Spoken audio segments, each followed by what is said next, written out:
De quel Orient nous parle-t-elle, la jolie dame au souvenir, quand elle raconte sa jeunesse sur le vieux port d'Alexandrie? Elle était une jeune fille sage, tandis que ses amis dansaient à chaque bal sur chaque plage, où tout ensemble elles se rendaient, et les photos défilent sur le coin de la table. Je la surprends fragile, déverse quelques larmes. Elle se souvient de tout, les parfums, les couleurs. Le temps n'a rien dissous, juste là dans son cœur. Elle me dit les détails, l'insouciance comme un fruit qui poussait en bataille sur le sol du pays.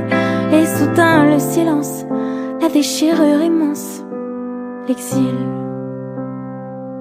De quel Orient nous parle-t-elle quand elle évoque ses grossesses?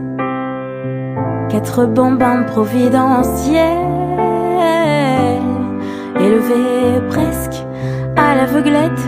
Ses yeux bleu vert n'ont pas encore quitté l'Égypte de sa vie. C'est à jamais là-bas que dort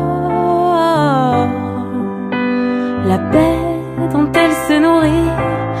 Et les photos défilent sur le coin de la table. Je la surprends fragile, déverse quelques larmes. Elle se souvient de tout, les parfums, les couleurs. Le temps n'a rien dissous, juste là dans son cœur. Elle me dit les détails, l'insouciance comme un fruit que poussait en bataille sur le sol du pays.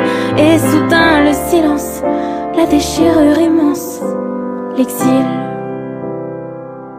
De quel Orient nous parle-t-elle, la jolie dame au souvenir, qui a dû pardonner au ciel, de la forcer à reconstruire loin sur un autre continent les rituels qu'on met des années à adopter. Oui, mais pourtant ce fut le prix de sa liberté. Les photos ont vieilli, le noir et blanc s'épuise, mais son air oriental est demeuré intact. Je la regarde si belle, petite et mystérieuse.